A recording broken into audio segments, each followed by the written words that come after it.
الحمد لله رب العالمين، والصلاة والسلام على حبيبنا وقائدنا ومقتدانا محمد وعلى آله وصحبه ومن تبعه بإحسان إلى يوم الدين.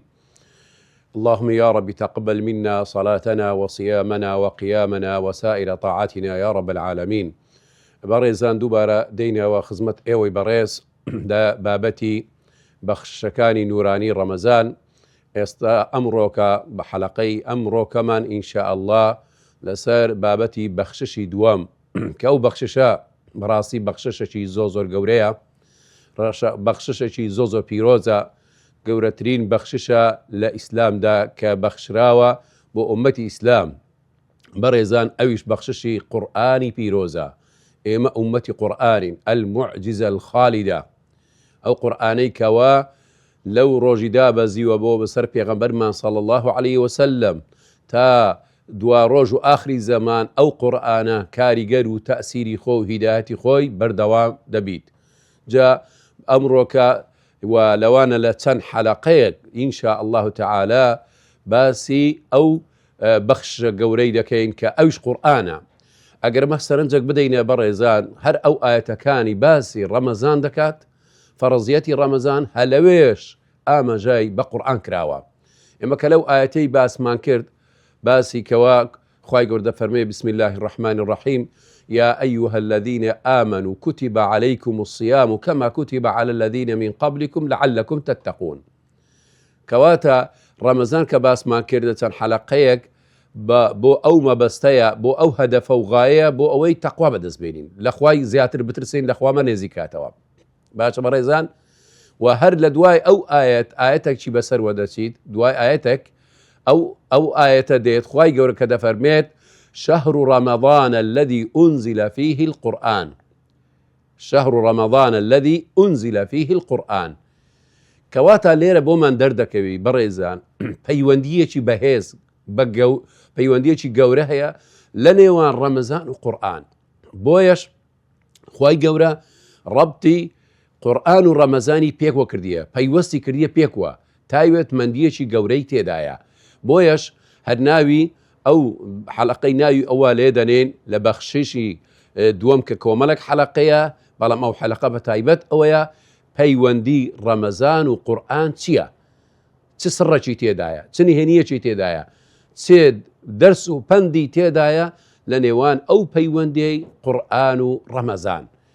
جا کەمە تەمەشای ئاەتەکەی بکەین، هەندێک ڕاوە لەسەر ڕوانگەی ئەو ئاەتەی دەکەین و بە سوود و هەروە سڕ و نهێنیەکان لەسەر ئەو ئاەتەشدا دەری دەکەین.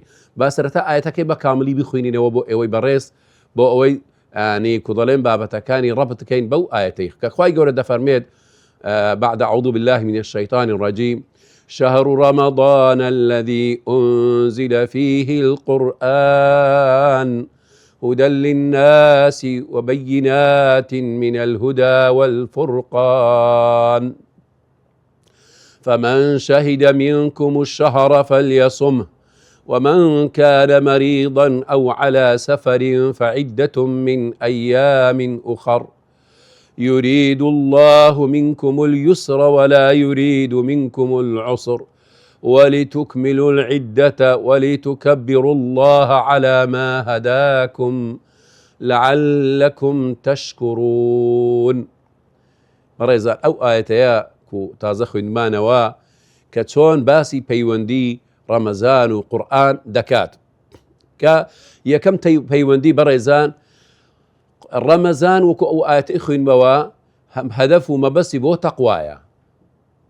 ما ڕەمەزان وەکو خوای گەورە دەفەرمێت كتب عليكم الصيام كما كتب على الذين من قبلكم لعلكم تتقون. با بزانی قورئان ئەو هەمان مەبەستەشی تێدایە، بەڵێ هەل لە سەرەتای سوورەتی بەقەرەوە، سوورەتەی بەقەرەوە کە خوای گەورە هەلە بیدایەتی دەفەرمێتی بعد أعوذ بالله من الشيطان الرجيم ألف لام ميم ذلك الكتاب لا ريب فيه هدى للمتقين. تەمەشای بەڕێزان ئەم کتابەی کە هیچ گومان و شەکی تێدا نییە، هەدەفەکەی چییە؟ مەبەستەکەی بۆچی نێدراوە قورئانەیە؟ هودەن للمتقین، ڕێ پێشاندەرە بۆ تەقوا بەدەستهێنان. کەواتە ڕەمەزان تەقوات پێ دەبەخشی بە هەمان شێوە بەخششی دووەممان کە قورئانە هەمان شت پێ دەبەخشی ئەویش تەقوایە و لە خوا نێزیک دەکاتەوە و لە خوا ترس زیاتر دەکات. کەواتە ئەوە یەکەم سڕ و یەکەم نهێنیەکانی ڕەبتی قورئان لەگەڵ ڕەمەزان ئەوەیە بە هەمان شێوە چۆن ڕەمەزان قورئانت پێ دەبەخشی بڵێن تەقوات پێ دەبەخشی ڕەمەزان بە هەمان شێوە قورئانیش ئەو تەقوایەت پێ دەبەخشی بە دەقی قورئانی پیرۆز لە سەرەتای سوورەتی بەقەرە. کەواتە هەردووچیان بۆ ئەو مەبەستەی کە تەقوایە. ئەگەر بی بە متەقینیش کەواتە پاداشی متەقین چییە؟ ئین الله يحب المتقین. کە بوویە متەقی کەواتە خوای گەورەش متەقیانی خۆش دەوێ. ئەوە وەکو بڵێن پاداشی متەقینی یەکەم. پاداشی دووەمینی متەقین چییە بەڕێزان؟ ئەویش إن للمتقين عند ربهم جنات النعيم. كبوي متقين خوي جور إيمو همو مسلمانا لو تشينيدا حساب بكات أو كاتي جنات نك جنيك جنات تندين بهشت بي دبخشي أقبية متقين. كواتا أواس سر نهين يكي كما التي ربطي قرآن رمضان بيكوا نهين يكي دواميني بريزان أويا أويش القرآن أول ما نزل في ليلة القدر. كواتا قرآنش يكمشد كدابزي سرتاي دابزيني لرا مازانو لشوي ليلة القدر. وخواي يقول كذا فرمي إنا أنزلناه في ليلة القدر وما أدراك ما ليلة القدر ليلة القدر خير من 1000 شهر. هرب هوي أو دابزيني قرآن لا شوق لشوكاني رمضان بوهو كاري أو شواب خيري شي زياتر بي لهزار مانك خير من 1000 شهر. كواتا أو نهين يقورا لبر أوي قرآني سرتاي دابزيني لا مانجي رمضان بو لشوق شوكاني رمضان بوهو كاري أو خاڵاتە گەورەیە کە لەیلەت القەدری تێدا بیخوای گەورە بەخشە بەس تەنیا بە ئومەتی پێغەمبەری داوە. وەکو لە سەبەبی ئەو تەفسیری ئەو سوورەتەیەش دەڵێ هەندێک سەحابە هاتنە لای پێغەمبەری صلی الله عليه وسلم فەرموویان ئەی پێغەمبەری خوای ئەوە ئومەتەکاری پێشتر عمریان تەمەنیان دەبتە 1000 ساڵ و 500 ساڵ و 200 ساڵەیە بەڵام ئومەتی ئێمە بینی 60 و 70 ساڵیە. ئەو هەموو تەمەنە درێژەمان نای بۆ عیبادەت و بەنداتی بۆ خوای گەورە. ئیتر خوای گەورە دەڵێ ئەو سوورەتەی ناردە خواردەوە بۆەوەی ینی پاداشەکی گەورە طبعاً 1000 مانگ تقریباً دەکات 80 قسوور ساڵ بەس تەنیا بە یەک شەوی کە تو موافقەی لەیلەتە قەدر کردی بێزگە لە شەوەکانی و یان ساڵەکانی تری کە عیبادەتی خوای گەورە تێدا کردووە.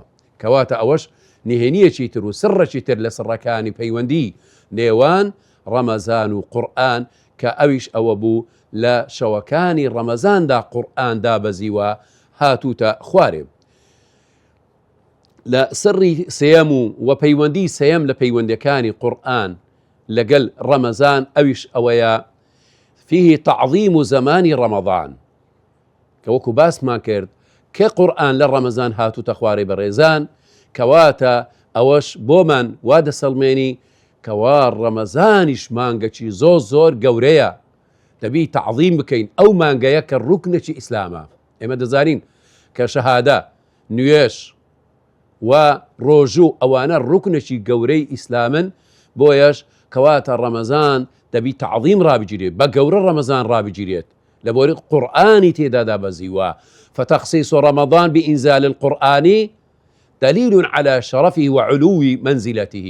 كقرآن رمضان تايبة دكريت بدا بزيني قرآن بلغي لتايبة مندي قورو بريزي أو مانقيا كخواي قورا أو رمضاني تيدا دابزيوا بويا كواتا برزو قوراتي أو رمضانيا بويدا بيت نەکبەستەنیا بەخواردن خۆت لێ مەنع بکەی بەڵکو بە ئەوەیە کە خوای گەورە ئەو مانگەی هەڵبژاردووە قورئانی تێتە دابەزاندووە بە تاعەت و بە عیبادەت و بە ئەوەی پلە و پایەکەت بەرز بیتەوە بەو تاعەتەی تێدا دەکەی و بە تایبەتیش کە ڕۆژووە تێدا و هەروەهاش قورئان خوێندن و تەدەبوری قورئان و بابەتانە کە دوای بە درێژایی باسی دەکەین. کەواتە ئەو سڕەی تێدایە دەبی چی بکەین؟ ئەو مانگەی تعظیمە تەخسیصە پێگەی ئەو مانگەێننا ئەو ڕەمەزانە جێگای گەورە و تایبەتمەندی خۆی هەیە. خاڵێکی ترمان چوارەمین سڕ و پەیوەندی نێوان ڕەمەزان و نێوان قورئان ئەویش ئەوەیە مرکزیة القرآن في حياة المؤمن. كتمشا دەکەی ڕەبتی قورئان لەگەڵ ڕەمەزان کەواتە قورئان سەنتەرە لە ژیانی مسلمان بەڕێزان سەنتەر. یعنی چی سەنتەرە؟ بەڕێزان دەبی ڕەبتی ئەوە بکەیت ئینسان کەوا ئەو مانگەیەی تێدا ڕەمەزان هاتوتە خوارێ دەبی بزانین قورئان سەنتەری ئەساسیە ئێمە بە جێرەی ئەو قورئانە هەڵس و کەوتی تێدا بکەین چ پەیامێکی تێدایە چ ئەمرێکی تێدایە چ داواکاریەکی تێدایە. بەو شێوازەی ئێمە هەموو دەست و پێ و قاچ و هەموو شتێکمان لەگەڵ ئەوەی دابیت کەوا بە جێرەی ئەو وەحیە و ئەو قورئانە دابیت. قورئانە چ داوایەکی کردووە چ بەخششیەکی تێدا کردووە ئەو قورئانەیە دەبی بە جێرەی ئەوە ڕەمەزانەکەش طبعا کەدا دەلێت ڕەمەزان و قورئان هەر لەناو قورئاندا پەیامی تێدایە کە تو چۆن ڕۆژوەکەی بەڕێک و پێچی بگری چۆن دەبی ئەو ڕۆژێت بپارێزی بە ڕێگای تەوجیهاتەکانی قورئان بەڕێگای تەوجیهاتی قورئان و بە تەوجیه قورئانیش بەڕێزان سنەتی پێغەمبەریش صلی الله علیه وسلم شەرح و ڕاوەی قورئانی کردووە ولقد أوتي القرآن ومثله معه یان بۆ ئەوەی ینی ڕاوەوشی کردەوەی ئەو قورئانێ و بۆیش کە پێغەمبەرمان صلی الله علیه وسلم دەفەرمێت لە کاتی ئینسان کە بە ڕۆژی دەبی فلم يدع قول الزور والعمل به فلا حاجة لله أن يضع طعامه وشرابه. هەر یەکە کە بە ڕۆژی بوو وا دەزانی ڕۆژی بەس تەنیا برسی توێ نییە نە پەیامی قورئان و هەروەها کە پێغەمبەری صلی الله علیه وسلم ڕاوەی ئەو قورئانەمان بۆ دەکات دەفەرمێت هەر یەک بە ڕۆژی بوو بەڵام ئەگەر قەول الزور قسەی خراپ و جنێ و یعنی شتی خراپە و باسیکردنی خەڵکی بە خراپە ئەزیەتدانی خەڵکی بەدەست و پێ و ئەوانە ئەگە ئەزەتیدا ئەو ڕۆژیەیە هیچ سوودێکی لێ ناگەینیت ئەگەر با بچی خواردنەکەی خۆی بخوات فليس لله حاجة أن يضع طعامه وشرابه. خۆی گەوت چی ئیشێکی بە ئەوەی نییە ئەو ڕۆژێ گرتووە خۆی ئەنە خۆی دوور کردەوە لە خواردن و خواردنەوە مادام قاچ و زمان و ئەوانەی خۆی نەپارێزتووە. کەواتە قورئان سەنتەرەکە مرکزەکە ینی لە مەسائلی ئەوامر مەسائلی ڕێنماییمان دەکات چۆن ئێمە هەڵس و کەوت بکەین دەبی ئەو قورئانە لە ژیانی ڕۆژانەمان ئەو سەنتەرەیە بەو شێوازەی بیت بە شێوازی کە خوای گەورە داوای لێمان کردووە بەو شێوازە بەندایەتی بۆ خوای گەورە بکەین. خاڵی ترمان بەڕێزان لە خاڵەکانی کە سڕی قورئان و ڕەمەزان کە گوتمان قورئان لە ڕەمەزانی دابەزیوە ئەویش ئەوەیە القورآن أعظم منحة ربانية للأمة. کە لەو ئاەتەیدا بۆ من دەردەکەویت دەفەرمێت چی شهر رمضان الذي أنزل فيه القرآن هدى للناس وبينات من الهدى والفرقان. لە دوای ئەوە خوای گەورە کە ئێمەی هیدایەت داوە بەڕێزان گەورەترین نیعمەت و منحەی خوای گەورە قورئانی پیرۆزە. لە دوای هیدایەت گەورەترین منحە هیدایەت و یان بەخشش و ئەوەی کە خوای گەورە بۆ ئێمانی ناردووە بەڕاستی ئەو قورئانەیە. جا بۆیە ئەو قورئانە منحەیەکی ڕەبانی زۆر گەورەیە زۆر عەزیمە و دەبی ئێمە بەو شێوازە لەسەر ڕوانگەی ئەو قورئانە ژیانی خۆمە بیکەنێ ڕێبازێک منهەجێک ژیانی خۆمە بۆ چاسازی لەسەری بکەین ژیانی خۆمان پێ ڕێک بکەین و هەروە خۆمان پێ ڕزگار بکەین لە دنیا و لە قیامەت. ئەو قورئانە ببتە هۆگاری ڕێزگاربوونی ئێمە لە دنیا و لە قیامەت. و خاڵی ترمان بەڕێزان لە پەیوەندی لە عیلاقەت بین قورئان و ڕەمەزان و سڕ و نهێنیەکانی ئەوەیە ئەویش الصيام وسيلة لتهيئة القلب للقرآن. ها بەڕێزان کە ڕەبتی ڕەمەزان لەگەڵ قورئان کەت بە ڕۆژی دەبی ئەو ڕۆژیە تەقوات پێ دەبەخشی کەواتە ئامادەت دەکات وەکو دەڵێن ڕێخۆشکەر دەکات بۆی دڵەکانت پاک بی خاوێن بی تەئسیری قورئان و کاریگەری قورئان لەسەرت هەبی بە واستەی چی؟ بە واستەی ئەو ڕەمەزانە کە ئەمەدەسازیەک دەکات تاییئەت دەکات بۆی قورئان زیاتر تەئسیرت لێ بکات. کەواتە بەو شێوازەی ئەو قورئانەی ئەو ڕەمەزانەیەی ئەو تەهدیئەیە ئەو شێوازەیە وەڵ لێ دەکات قورئان کاریگەر و تەسیری زیاترت لەسەر بکات و خاڵەشی تریش کە لە سڕ و نهێنیەکانی قورئانت لەگەڵ ڕەمەزان ئەویش ئەوەیە وحدەت مەصدر الهیدایە، یەک ینی سەرچاوەی هیدایەتمان هەیە، یەک سەرچاوەی هیدایەت ئەویش چییە؟ سەرچاوەی قورئان. قورئان یەکەم سەرچاوەیە بۆ هیدایەتی ئینسان کە سەرچاوەیەکی زۆر گرنگە کە خوای گەورە دەفەرمێت يعمق اليقين بأن الهداية لا تنال بالعقول المجردة ولا بالأهواء.